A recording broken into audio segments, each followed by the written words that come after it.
संक्षिप्त विवरण प्रस्तुत करेंगे। जी हाँ, इसरो का पहला मून मिशन चंद्रयान-1 अक्टूबर 2008 में पीएसएलवी रॉकेट के द्वारा सफलतापूर्वक प्रक्षेपित किया गया था। चंद्रयान-1 ने चंद्रमा के सतह पर पानी की खोज करके पहले ही इतिहास रच चुका है। यही कारण है कि आजकल विश्व के तमाम अंतरिक्ष वैज्ञानिक और स्पेस एजेंसियां चंद्रमा को और करीब से जानने के लिए उत्सुक दिख रही हैं। अगर हम बात करें चंद्रयान-2 की, जो इसरो का दूसरा मिशन है, जुलाई 2019 में इसरो के सबसे ताकतवर रॉकेट LVM-3 द्वारा सफलतापूर्वक प्रक्षेपित किया गया था और आज भी लगभग 4 साल बाद यह चंद्रमा के 100 किलोमीटर के सर्कुलर ऑर्बिट में घूमते हुए बहुत ही उत्तम क्वालिटी का डेटा प्रदान कर रहा है।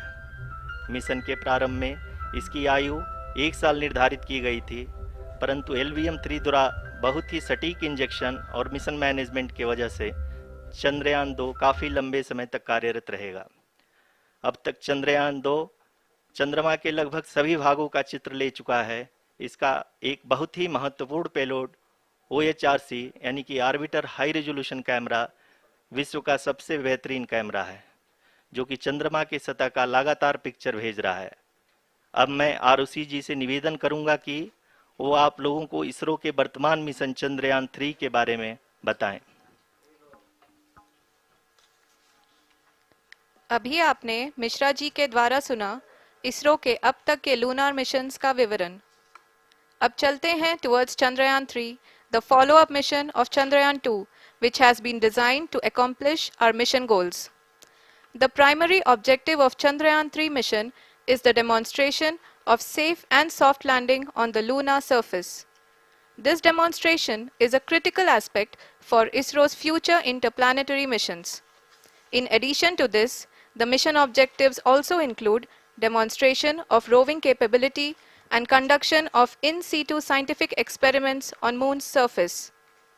Carried on the shoulders of India's heaviest rocket LVM-3 on the 14th of July, Chandrayaan-3 was placed in the precise elliptic parking orbit of size 170 by 36,500 kilometers. ISRO, in its mission plan of following the incremental trajectory approach, carried a total of 5 earthbound maneuvers. The fifth apogee raising maneuver, which took place on the 25th of July, placed the spacecraft in an orbit of 250 by 1,27,000 kilometers. At the early hours of 1st August, the translunar injection was carried out, after which the composite module began the final leg of its long journey of nearly 3,84,000 kilometers for its rendezvous with the Moon. The TLI was a key step in the mission, enabling the spacecraft to escape Earth's gravitational pull and travel to the Moon. An orbit of 288 by 3,69,328 kilometers was achieved at the end of the translunar injection. जी हाँ, translunar injection किसी भी interplanetary mission के लिए बहुत ही आवश्यक परंतु कठिन operation होता है। इस सफल मैन्यूवर के बाद चंद्रयान-3 पृथ्वी से दूर निकलकर चंद्रमा के प्रभाव क्षेत्र में एक हाइपरबोलिक ट्रैजेक्टरी के द्वारा पहुंचाया गया। पुनः 5 अगस्त 2023 को लूनर ऑर्बिट इंसर्शन के द्वारा चंद्रयान-3 को 160 किलोमीटर के पेरीलून और 18,000 किलोमीटर के अपोलून के साथ चंद्रमा के इलिप्टिकल ऑर्बिट में स्थापित कर दिया गया। TLI के तरह LOI भी एक बहुत जटिल ऑपरेशन होता है। इसमें हमें यह ध्यान देना आवश्यक होता है कि उपग्रह के वेगमान को एक निश्चित बिंदु से घटाया जा सके, अन्यथा उपग्रह चंद्रमा के प्रभाव क्षेत्र से बाहर निकल जाएगा। LOI के सफलतापूर्वक परिचालन के बाद चंद्रयान-3 की कक्षा को 4 बार और परिवर्तित किया गया। इस दौरान चंद्रमा की अधिकतम ऊंचाई को घटाकर 160 किलोमीटर कर दिया गया। इस पूरी प्रक्रिया में प्रपल्सन मॉड्यूल का लगभग 755 किलोग्राम ईंधन का उपयोग हुआ और चंद्रयान-3 के वेगमान को लगभग 850 मीटर प्रति सेकंड कम कर दिया गया। लैंडर मॉड्यूल को लगभग 150 किलोमीटर के सर्कुलर ऑर्बिट में स्थापित करने के बाद 17 अगस्त 2023 को प्रपल्सन मॉड्यूल से अलग कर दिया गया। पुनः लैंडर मॉडल के ऑर्बिट को 2 डी-बूस्ट मैन्यूवर्स के द्वारा 150 किलोमीटर के सर्कुलर ऑर्बिट से घटाकर 25 गुणे 130 किलोमीटर के एलिप्टिकल ऑर्बिट में स्थापित कर दिया गया। इस दौरान यह भी सुनिश्चित कर दिया गया कि 800 न्यूटन के चारों थ्रोटेबल थ्रस्टर्स पावर डिसेंट के समय किसी भी चुनौती का सामना कर सकें। लैंडर मॉड्यूल इस ऑर्बिट में 4 दिन तक चंद्रमा की परिक्रमा करता रहा ताकि इसके सभी सब सिस्टम को पावर डिसेंट से पहले कार्यात्मक रूप से वेरीफाई और वैलिडेट किया जा सके। इस दौरान चंद्रयान 2 और लैंडर मॉड्यूल की आपस में बातचीत भी हो चुकी है। और संक्षेप में अब तक की यात्रा की बात करें तो लैंडर मॉड्यूल अब तक 21 बार पृथ्वी के और लगभग 120 बार चंद्रमा का चक्कर लगा चुका है और इस पूरी यात्रा में लगभग 55 लाख किलोमीटर की यात्रा भी पूरी कर चुका है। अब तक के इस पूरे अभियान में यह भी सुनिश्चित किया गया कि सारे ऑर्बिट मैन्यूवर्स इस प्रकार किए जाएं कि लैंडिंग साइट पावर डिसेंट की शुरुआत से ही लैंडर के ऑर्बिटल प्लेन में बना रहे।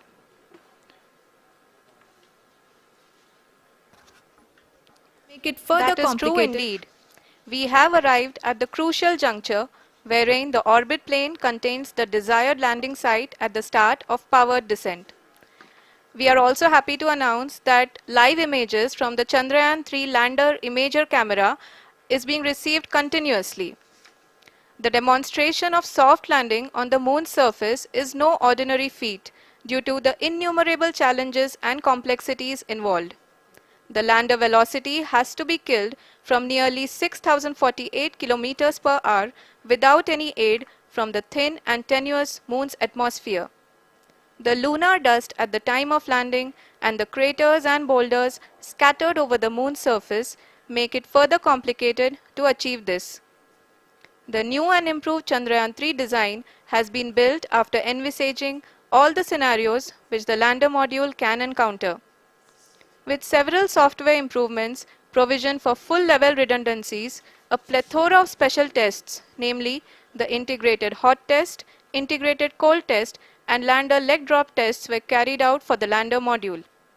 The success of these tests has provided great confidence in the performance of all the onboard sensors, propulsion system, and associated guidance, control, and navigation algorithms.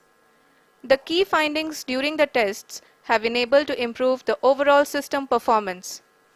The largely unexplored south pole of the moon has been chosen as the intended landing site since there is a possibility of finding ice and other minerals which would be vital resources for future explorers.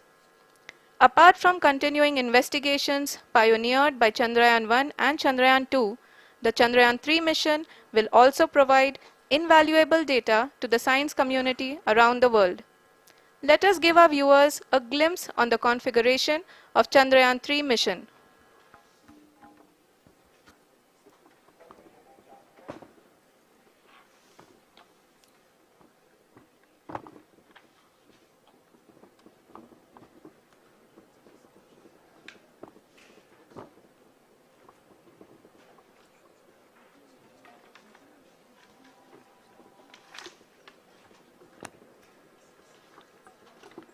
Chandrayaan 3 का mission plan लगभग चंद्रयान 2 के तरह ही बनाया गया है।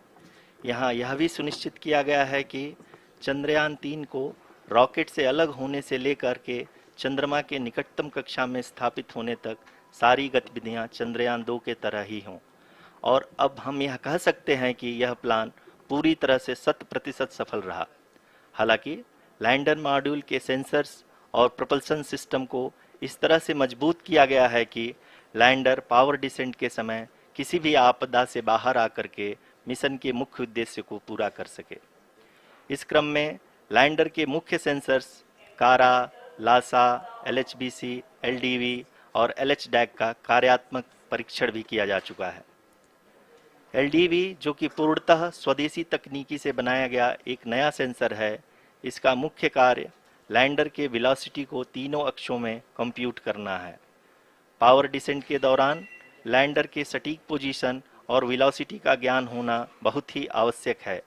LIRAP यानी laser inertial referencing and accelerometer package इस कार्य को पावर डिसेंट के दौरान बखूबी निभाएगा। ट्रैजेक्टरी जनरेशन जो कि चंद्रयान 3 मिशन के लिए बहुत ही अहम है, क्योंकि हर ऑर्बिट मैन्यूवर के बाद यह सुनिश्चित किया जाता है कि लैंडर की मिशन ऑब्जेक्टिव को ना बदले। इस क्रम में मैं यह भी आपको बता दूं कि ऑर्बिट डिटर्मिनेशन, जो कि उपग्रह के पोजीशन और वेलोसिटी को बहुत ही एक्यूरेटली बताता है, एक बहुत ही कठिन और जटिल कंप्यूटेशन और एस्टिमेशन होता है। यहाँ यह भी जानना महत्वपूर्ण है कि चंद्रयान 2 का OHRC पेलोड अब तक काफ़ी ऊंचे स्तर का डैम प्रदान किया है, जिसके फलस्वरूप लैंडिंग साइट के सीमा को बढ़ाकर 4x2.4 किलोमीटर कर दिया गया है, जो कि पावर डिसेंट के दौरान सॉफ्ट लैंडिंग कराने में काफ़ी सहायक सिद्ध होगा। Apart from the sensors, Chandrayaan 3 is equipped with a suite of sophisticated payload instruments. While Chandrayaan 1 and Chandrayaan 2 orbiter have provided abundant remote sensing data of Moon, equally important are the on-site localized measurements that provide ground truths. Lander and rover have payloads which are completely new and will perform in situ analysis of lunar surface. The two spectroscopes on rover, APXS and LIBS, will actively measure the surface elemental abundances at the landing location and surrounding area. The lander carries a seismometer ILSA that can sense impact events and lunar quakes. The thermal probe CHAST will measure the temperature profile and thermal conductivity of Moon's regolith. The Rambha payload will carry out lunar ionosphere studies, while the laser retroreflector array shall be a passive location indicator for future spacecraft equipped with laser altimeter. The propulsion module has not been left behind, and an experimental shape payload has been added to it as a value addition. It will help in understanding the nature and characteristics of water-rich planets and will also aid in the future study of potentially habitable exoplanets. We are minutes away from the start of powered descent. The entire powered descent shall be carried out by the onboard autonomous landing sequencer, or ALS, which is a series of instructions preloaded to the lander module. These instructions include the commands to be executed, data to be collected and analyzed, and decisions to be made and executed autonomously throughout the powered descent.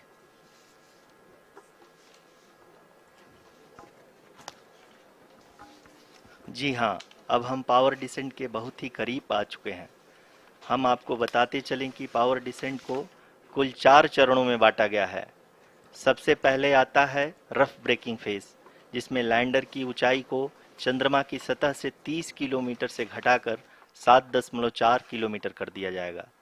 इस पूरी प्रक्रिया को पूरा करने में लगभग 11.5 minute लगेगा और इसका समानांतर वेग 1680 मीटर प्रति सेकंड से घटाकर 358 मीटर प्रति सेकंड हो जाएगा। We have continuous flow of lander telemetry data from ISRO's Deep Space Network IDSN-32 located in Belalu, Bengaluru. The data is being acquired real-time by station and is flown to the Mission Operation Complex through our communication links. In addition to it, we also have support from ESA and JPL DSN stations. There will be no ground intervention once the ALS takes charge. The preparation for today's event had started 48 hours before, wherein various pre-selections and uplinking of parameters for the autonomous landing sequence were carried out. The whole descent is divided into 4 phases: the rough braking phase, the attitude hold phase, fine braking phase, and the local navigation phase or the terminal descent phase.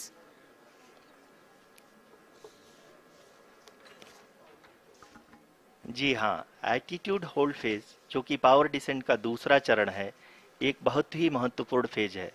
इस 10 second के small duration के दौरान lander के 2 महत्वपूर्ण sensor कारा और Lasa lander की ऊंचाई की गणना करेंगे। इस फेज के पूरा होते ही लैंडर चंद्रमा के सतह से कुल 6.8 किलोमीटर की ऊंचाई पर होगा। During the rough braking phase, the lander velocity shall be brought down from 1680 meters per second to 358 meters per second. The altitude will be brought down from 30 kilometers to 7.4 kilometers at the end of rough braking.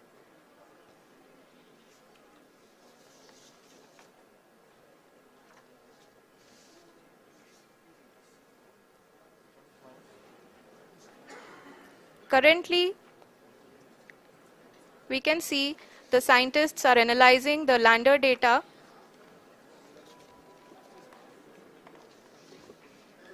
जी हाँ, हम ये देख सकते हैं कि mission operation complex रूप में बैठे सभी वैज्ञानिक ये जो भी डेटा देख रहे हैं वो डीप स्पेस नेटवर्क आईडीएसएन 32 के द्वारा प्रोवाइड किया जा रहा है। और अगर हम अब बात करें पावर डिसेंट के तीसरे चरण का, जो कि फाइन ब्रेकिंग फेज होगा, जिसमें लैंडिंग साइट से जस्ट 800 मीटर की ऊंचाई पर वर्टिकली होगा। इस चरण को पूरा होने में लगभग 3 मिनट लगेंगे और इस चरण के पूरा होते ही लैंडर की वेलोसिटी लगभग शून्य हो जाएगी। The scientists here at ISTRAC are glued to their systems, analyzing all sorts of complex data. We are very close to the powered descent, to the start of the powered descent phase.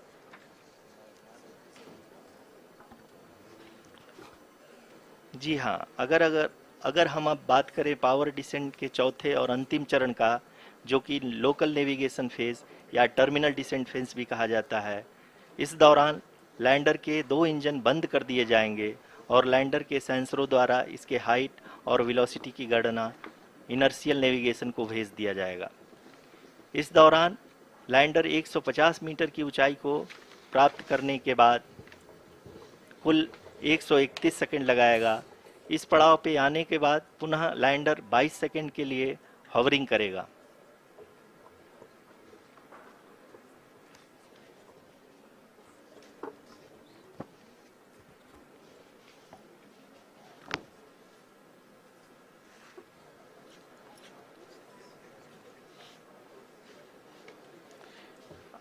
आप इस समय अपने screen पे mission operation complex में बैठे सभी मान्यगणों को देख सकते हैं, जो कि बहुत ही उत्सुकता के साथ टेलीमेट्री डेटा को देख रहे हैं। अभी हम लोग पावर डिसेंट शुरू होने से जस्ट कुछ ही पल दूर हैं।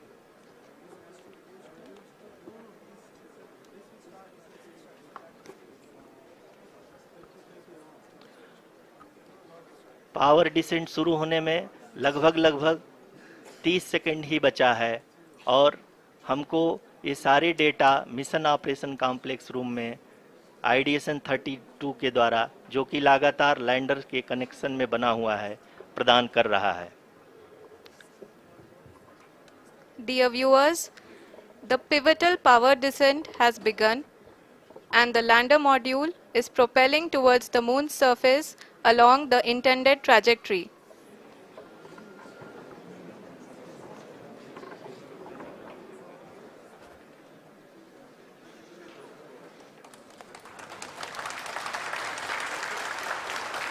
जी हाँ, अब हम देख सकते हैं रफ ब्रेकिंग फेज की शुरुआत हो चुकी है।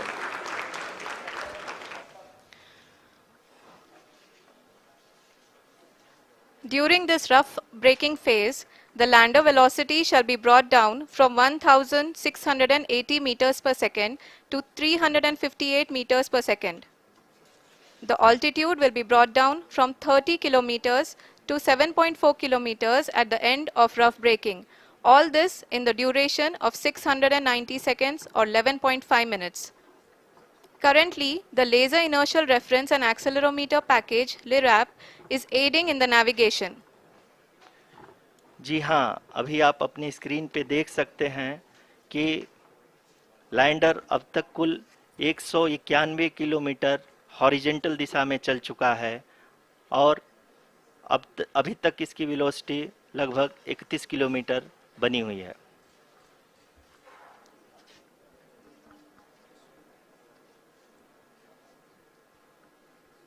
The lander module has traveled a distance of approximately 228 kilometers.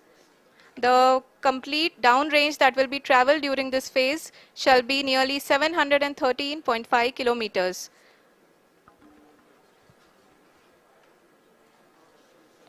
जी हाँ, कुल 745 किलोमीटर के इस रफ ब्रेकिंग फेज में आप देख सकते हैं कि हम लोग लगभग अपनी यात्रा 20% कंप्लीट कर चुके हैं।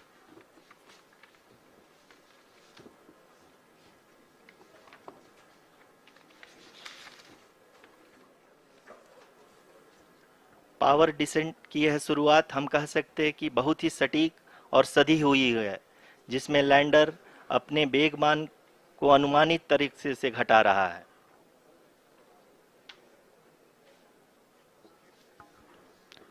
The altitude of the lander module will reduce from 7.4 kilometers to 6.8 kilometers during the next phase, which is going to be the attitude hold phase. We can currently see that the altitude of the lander module is nearly 31 kilometers. Arushi, अभी हम इस ground trace को देखते हुए कह सकते हैं कि रफ ब्रेकिंग फेज की शुरुआत बहुत ही अच्छे तरीके से हुई है। आप ये देख सकती हैं कि जो भी प्रोजेक्टेड ग्राउंड ट्रेस है उसी पे अपना लैंडर मॉड्यूल आगे चलते हुए बढ़ रहा है। अभी तक ये देखा जा सकता है कि लैंडर मॉड्यूल लगभग 370 किलोमीटर क्षैतिज दिशा में चल चुका है। The mission operations team is analyzing the data. We can all see the seriousness and the concentration with which each and every parameter of the lander module is being analyzed. The performance so far seems to be nominal. जी आरुषि, चूंकि ALS activate किया जा चुका है इसलिए ground से कोई commanding नहीं की जा रही है। इस दौरान आपके स्क्रीन पे सारे डेटा इसरो के डीप स्पेस नेटवर्क से रियल टाइम में आ रहे हैं। इस मिशन में सेकेंड और थर्ड ऑर्डर गाइडेंस पॉलिनोमियल का प्रयोग हुआ है, जो कि इनर्शियल थ्रस्ट और एंगल के हमेशा सुनिश्चित करेगा। During the entire descent, there is no ground intervention as the ALS has taken charge. The preparation for today's event had started nearly 48 hours before, wherein various pre-selections and uplinking of parameters were done. We can see that the vertical velocity of the lander module has been brought down. It is continuously coming down. And the ALS had already been initiated 1 hour before the scheduled time of the power descent start. Following this, the throttleable engine electronics module, the TECM, was switched on and lander was oriented to the favorable attitude. जी हाँ, आप अपनी screen पे देख सकते हैं कि lander module जिसकी शुरुआत में वेलोसिटी 1680 मीटर पर सेकंड थी, लगभग 1150 मीटर पर सेकंड हो चुकी है, जो कि एक बहुत ही मैजेस्टिक शुरुआत कही जा सकती है इस रफ ब्रेकिंग फेज के लिए।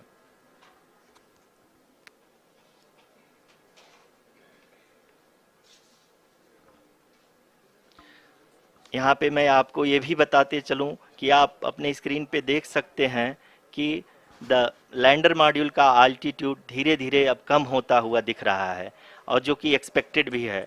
अभी हम बात करें करंट आल्टीट्यूड की, तो जो कि 28.6 किलोमीटर के आसपास है। आप स्क्रीन पर ये भी देख सकते हैं Chandrayaan 3 lander imager display. The lander imager is continuously taking photographs of the moon surface, and that is also being streamed here. Currently the horizontal velocity has been brought down and the distance traveled is 574 kilometers. The current altitude is 27 kilometers as can be seen on the screen. जी हाँ, करीब करीब अपने आधे सफ़र को पूरा करते हुए इस रफ ब्रेकिंग फेज में लैंडर बहुत ही आगे की तरफ बढ़ते हुए अपनी ऊंचाई को घटा रहा है। अगर अब बात करें तो लैंडर की ऊंचाई चंद्रमा के सतह से लगभग 27 किलोमीटर से नीचे हो चुकी है, करीब 26.7 किलोमीटर के आसपास है। The next phase after the rough braking phase is the attitude hold phase, which will be for a duration of nearly 10 seconds. The lander will be oriented such that both the altimeters will be looking exactly towards the moon's surface. At the end of this attitude hold phase, height measurement update to navigation system will be given from the laser and car band altimeters. Currently, we are in the middle of the rough braking phase.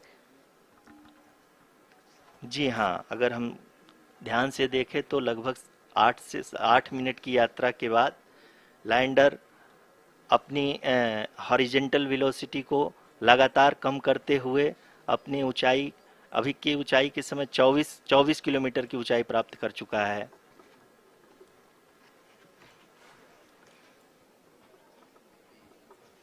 अब तक के आंकड़े को देखते हुए हम कह सकते हैं कि लैंडिंग पूरी तरह से नॉमिनल है। यहाँ पर हम देख सकते हैं कि हॉरिजेंटल वेलोसिटी लगातार कम होती हुई दिख रही है।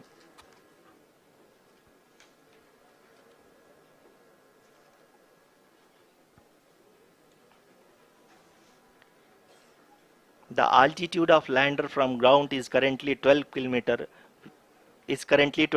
kilometer, which is again going to be coming down, and that is expected.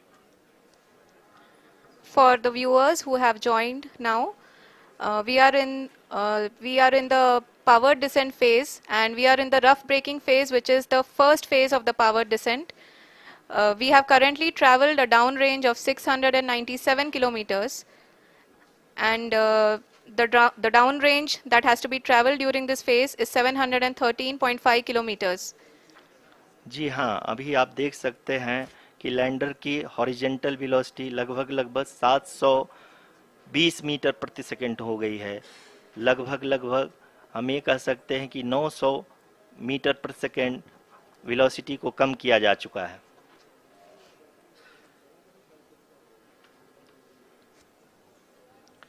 At the same time, we can see the altitude of the lander is just 17.8 kilometer from the moon surface, which is going to be around 7.4 at the end of the rough braking phase.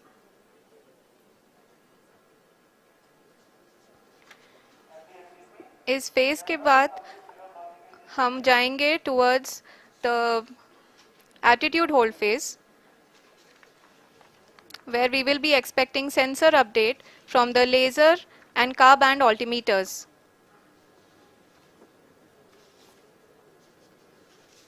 We can see the visualization of the lander module moving towards the moon's surface. The current altitude is nearly 15.2 kilometers, and the distance traveled is 754 kilometers. We can also see the image that the lander imager camera has been providing. जी हाँ, इस rough breaking phase के दौरान 800 Newton के चारों throttle engine अपने कार्य को पूरी तरह से अंजाम दे रहे हैं और लैंडर के हॉरिजॉन्टल वेलोसिटी को लगातार कम कर रहे हैं। अब तक लैंडर लगभग अपने 75 से 80% की यात्रा को पूरा कर चुका है।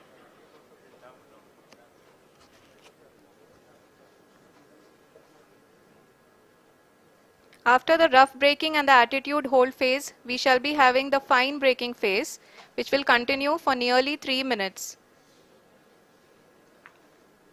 The whole phase is being driven by the autonomous landing sequencer, and there is no intervention from ground.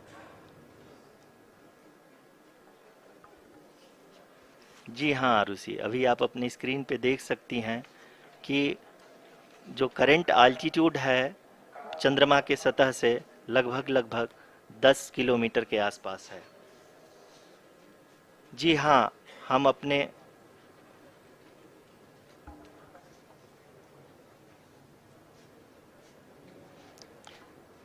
जी हाँ, हमारे प्रधानमंत्री जी श्री नरेंद्र मोदी जी हम सभी का उत्साहवर्धन करने के लिए दक्षिणी अफ्रीका के जोहानसबर्ग से जुड़ गए हैं।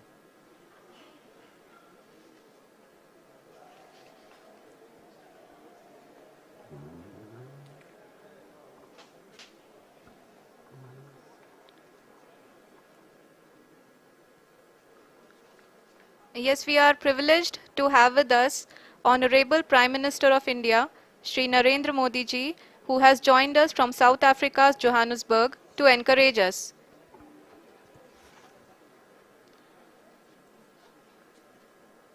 जी हाँ, आप ये देख सकते हैं एल्टीट्यूड होल्ड फेस भी बहुत ही आसानी से लैंडर फेस ने पार कर लिया है और अब फाइन ब्रेकिंग की शुरुआत हो चुकी है। अभी हम ये देख सकते हैं कि लैंडर की ऊंचाई लगभग 5.6 किलोमीटर है, जो कि इस फेस के उपरांत लगभग 800 मीटर हो जाएगी।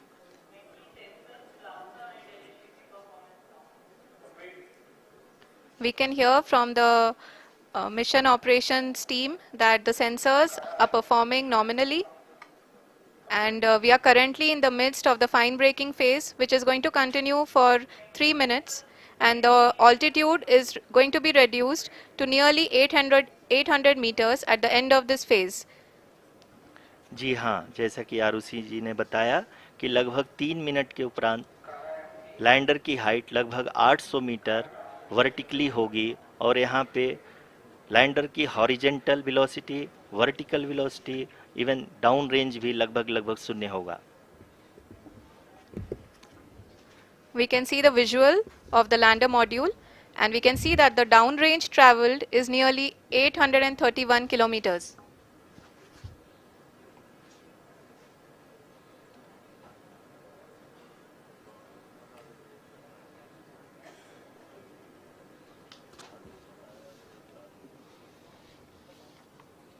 जी हाँ, आप अपनी स्क्रीन पे देख सकते हैं कि लैंडर की ऊंचाई अब चंद्रमा के सतह से लगभग 3 किलोमीटर से कम हो चुकी है।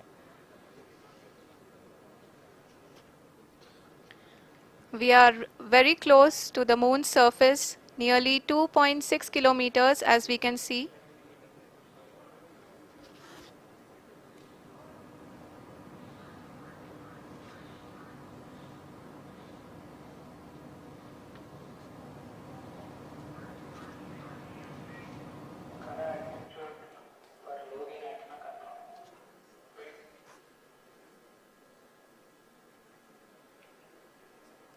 जी हाँ, अभी आप देख सकते हैं कि लैंडर की ऊंचाई लगभग 1 किलोमीटर के आसपास है।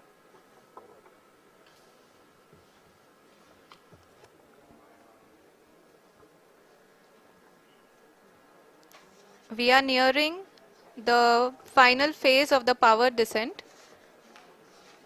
which is going to be the vertical descent phase or the local navigation phase. जी हाँ, अब हम फाइन ब्रेकिंग वेव के एकदम करीब आ चुके हैं। हाँ, आप तालियों के गड़गड़ाहट से सुन सकते हैं कि हम लोगों ने तीसरे चरण को भी बहुत ही सफलतापूर्वक हासिल कर लिया है और अभी हम वर्टिकल डिसेंट फेज में आ चुके हैं, जिसकी शुरुआत भी बहुत ही अच्छे ढंग से हो चुकी है।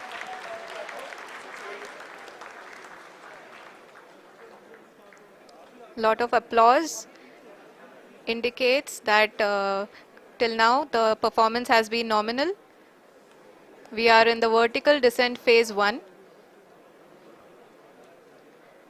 The altitude is being brought down from 800 meters, and we are nearing and approaching the lunar surface. जी, आप अपनी स्क्रीन पे देख सकते हैं कि लैंडर का हाइट लगातार कम होता जा रहा है। इस समय हम लैंडिंग साइट के जस्ट ऊपर हैं और इस समय इसकी ऊंचाई लगभग 600 मीटर के आसपास है।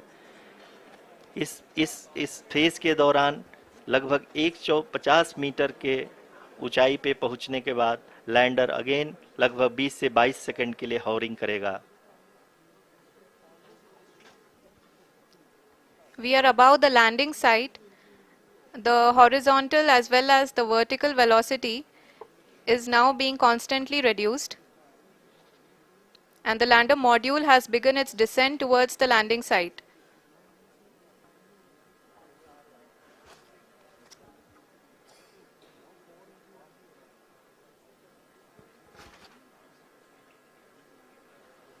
जी हाँ, आप अपने स्क्रीन पे देख सकते हैं, ये जो पथ निर्धारित किया गया है, लैंडर पूरी तरह से उसी को ही फॉलो कर रहा है। इस समय हम लगभग 200 मीटर की हाइट से भी कम आ चुके हैं।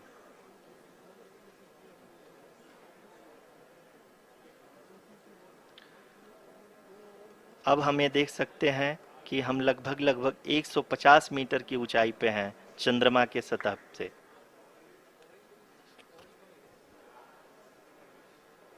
We are approaching the vertical descent phase 2, which will have the lander module hovering at nearly 150 meters above ji the हाँ, lunar surface. जी हाँ, आप इस तालियों के गड़गड़ाहट को सुन सकते हैं, जो कि सेकेंड हैवरिक फेज के कंप्लीट होने के बाद इन सारे वैज्ञानिकों के द्वारा की जा रही है।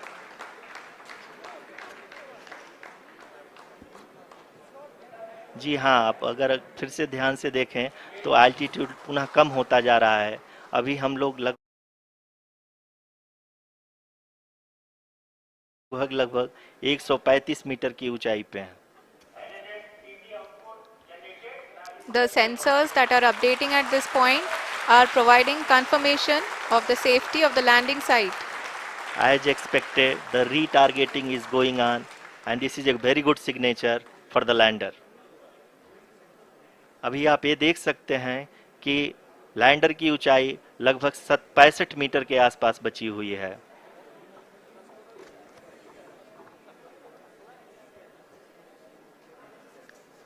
Currently, only 2 engines are now being fired, and we are nearly at zero velocity, vertical and horizontal. We were hovering, and now we are approaching the moon's surface. धीरे धीरे लैंडर की वेगमान को कम किया जा रहा है और हम अब लगभग 50 मीटर से भी कम आ चुके हैं। We can see the Honorable Prime Minister, Shri Narendra Modi ji, who is here to encourage us, and he is critically looking at the visuals.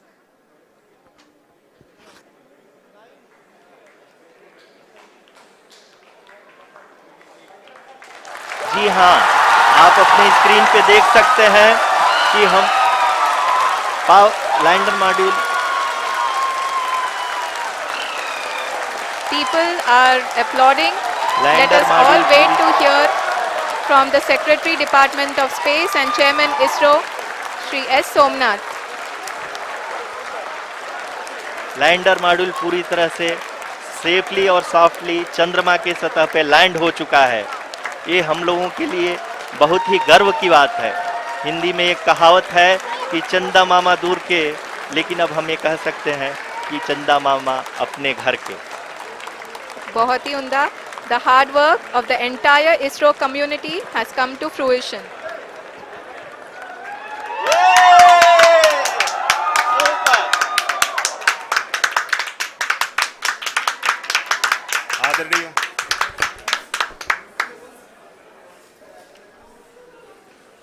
आदरणीय प्रधानमंत्री जी, नमस्कार. Sir, we have achieved soft landing on the moon. India is on the moon. Sir, I request our Honorable Prime Minister to address us and bless us. Thank you, sir.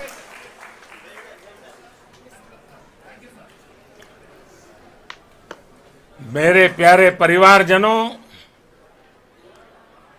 जब हम अपनी आंखों के सामने ऐसा इतिहास बनते हुए देखते हैं तो जीवन धन्य हो जाता है। ऐसी ऐतिहासिक घटनाएं राष्ट्र जीवन की चिरंजीव चेतना बन जाती है। ये पल अब ये क्षण विकसित भारत के शंखनाद का है। ये क्षण नए भारत के जयघोष का है। ये क्षण मुश्किलों के महासागर को पार करने का है।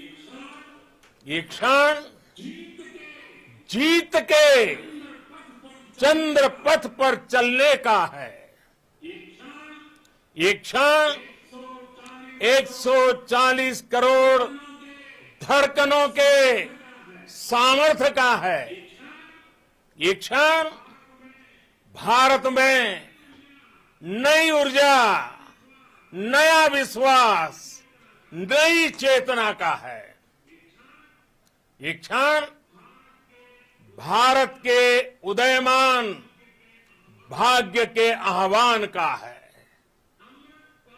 अमृत काल की प्रथम प्रभा में सफलता की ये अमृत वर्षा हुई है। हमने धरती पर संकल्प लिया और चांद पर उसे साकार किया। और हमारे वैज्ञानिक साथियों ने भी कहा, India is now on the moon. आज हम अंतरिक्ष में नए भारत की नई उड़ान के साक्षी बने हैं। साथियों, मैं इस समय ब्रिक्स समिट में हिस्सा लेने के लिए दक्षिण अफ्रीका में हूं, लेकिन हर देशवासी की तरह मेरा मन चंद्रयान महाअभियान पर भी लगा हुआ था। नया इतिहास बनते ही हर भारतीय जश्न में डूब गया है। हर घर में उत्सव शुरू हो गया है। हृदय से मैं भी अपने देशवासियों के साथ, अपने परिवारजनों के साथ इस उमंग और उल्लास से जुड़ा हुआ हूं। मैं टीम चंद्रयान को, इसरो को और देश के सभी वैज्ञानिकों को जी जान से बहुत बहुत बधाई देता हूं, जिन्होंने इस पल के लिए वर्षों तक इतना परिश्रम किया है। उत्साह, उमंग, आनंद और भावुकता से भरे इस अद्भुत पल के लिए मैं 140 करोड़ देशवासियों को भी कोटि कोटि बधाइयां देता हूं। मेरे परिवारजनों, हमारे वैज्ञानिकों के परिश्रम और प्रतिभा से